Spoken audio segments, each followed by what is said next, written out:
Bienvenue dans la chronique politique avec notre chroniqueur Agapit Napoléon Maforican. Bonjour.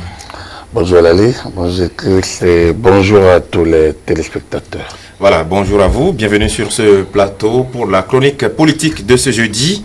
Le titre de la chronique c'est Zénitude. On va parler politique évidemment. Quel est, on va dire, le soubassement de ce titre ou quelles sont les raisons qui sous-tendent ce titre? Si on devait jouer un jeu Zénitude, c'est dire quoi? Dites-nous. Quel est le mot dérivé? Dites-nous. Alors donc Zénitude, on peut, en extrapolant dans un langage un peu plus courant, pour ne pas dire familier, le caractère de ce qui est zen. C'est ça. Et zen c'est quoi? C'est une sorte de, ce qui traduit une sorte de sérénité, de tranquillité, d'impassibilité, face un peu du style le chien boit, la caravane passe, mais pas totalement réel, pas qu'on soit sourd à tout ce qui se passe, mais c'est qu'on prend ce qui est le sien et on avance. Un peu, voilà, un peu ce qui s'y cache, ce qui cache derrière ce titre. Et c'est pour traduire quoi? Pour traduire un peu la maîtrise, par exemple, par le gouvernement de son propre agenda dans le cadre de la conduite du dialogue politique et surtout des suites. Le matin, on a titré ce matin les retombées. Oui. La première retombée donc du dialogue politique. C'est une manière donc de montrer que déjà, une semaine après, le lancement de ce dialogue, donc quelques jours seulement après la clôture de ce dialogue, les premiers fruits commencent pas à se sentir, on commence pas à sentir les effets, notamment la publication donc de ce protocole, tout au moins le rapport, la synthèse du rapport qui permet de savoir, qui permet à tous, à l'opinion publique nationale comme internationale, de voir les points sur lesquels il y a eu débat, il y a eu accord, il y a eu discussion, les attentes des participants. Mais ce qui est intéressant dans cette zénitude, c'est le gouvernement. Il a annoncé une rencontre président de la République au bureau de l'Assemblée nationale. Et lorsqu'on le dit, c'est que nous sommes dans la mise en œuvre de l'agenda présidentiel, de la feuille de route présidentielle lors de son débat. De son émission d'avril, oui. Où il a demandé expressément à la nouvelle Assemblée donc de revoir les mesures, les dispositions de la loi qui ont pu créer des problèmes. Et comme je l'ai dit une fois, on ne peut connaître les limites d'un texte qu'en le mettant en application. Vous ne pouvez mesurer un homme qu'en le mettant à l'épreuve. C'est la même chose. Donc, une fois les textes à l'épreuve des failles, des limites, donc des insuffisances ont été notées. Ces insuffisances ont été relevées à nouveau par les participants au débat politique. Donc je pense que nous passons dans la phase active de correction, de mise en œuvre. N'oubliez pas que nous sommes à quelques mois des élections locales et que les mêmes causes vont produire les mêmes effets, même si on n'est plus dans le schéma des partis de certificat de conformité, on est fini avec, même si on n'est plus dans ce cas, il faut quand même lever des équivoques sur tout ce qui peut créer problème pour que chaque parti politique dans son agenda puisse savoir à quoi s'en tenir. Donc, je salue, le chroniqueur salue, donc cette sérénité, cette célérité, donc la sérénité, mais la célérité également, avec laquelle le gouvernement conduit ses projets, ses actions, et surtout ce dialogue politique.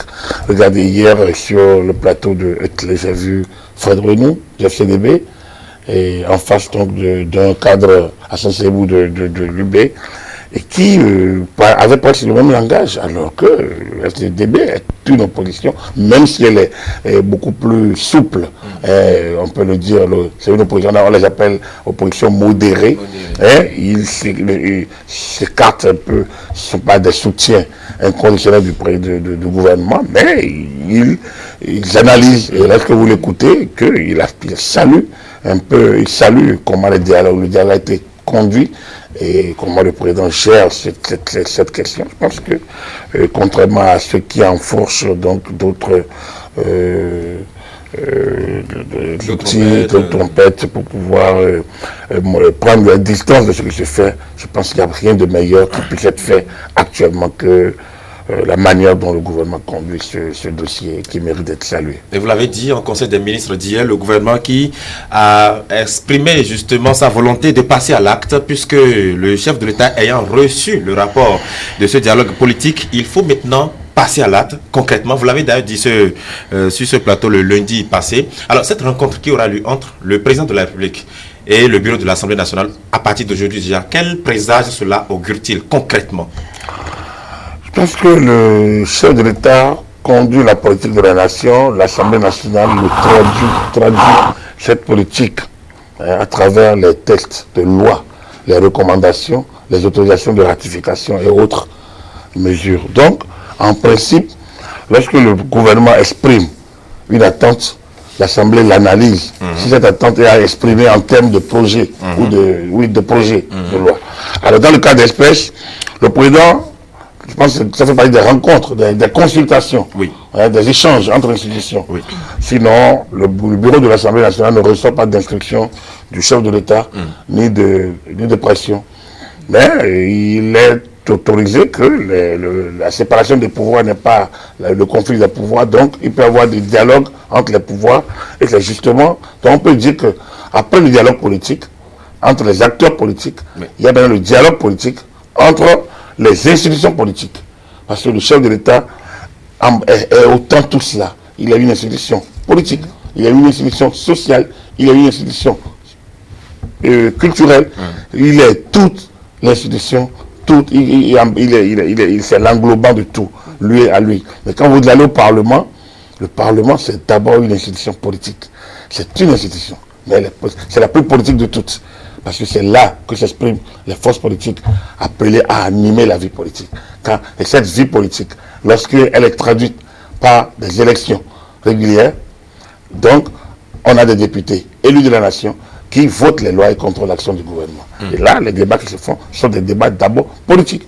Les options qui sont prises sont des options politiques, qui sont des options des partis politiques appelés maintenant, légitimés par les scrutins et qui traduisent dans la réalité leur vision et qui deviennent la vision de l'État pendant cette période où ils sont aux affaires. Donc, le président de la République peut parler avec sa majorité et une fois la majorité, je pense que ça s'est traduit déjà par le dialogue politique, majorité-opposition.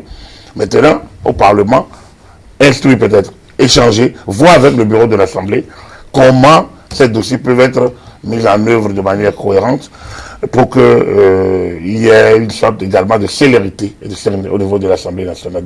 N'oublions pas, on n'a pas le ministre chargé des relations. En tout cas, de manière formelle, le gouvernement n'a pas un ministre chargé des relations avec les institutions.